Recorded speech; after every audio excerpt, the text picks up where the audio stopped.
Eto lang available na prutas dito sa bahay. Ito ay lakatan. Saging.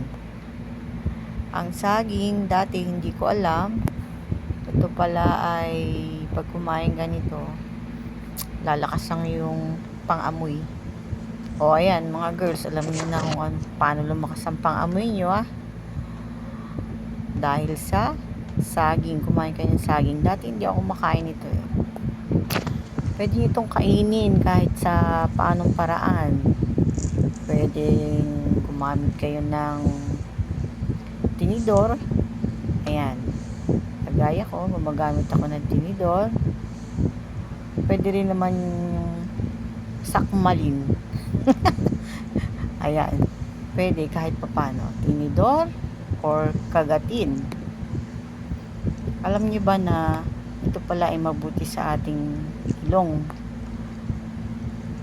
Magiging malakas yung pang-amoy natin. Ayan, paubos na si saging. Ay, isang araw na walang magawa.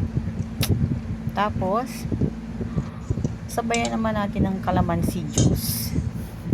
Ako lang po ito gusto ko lang na, alam mo na, mag-rumble ang tiyan. Para mag-rumble ang tiyan. Kung uminom ng kalamansing maasim. Ayan na po. Tapos na. Tutulog na po ako. So, bye-bye.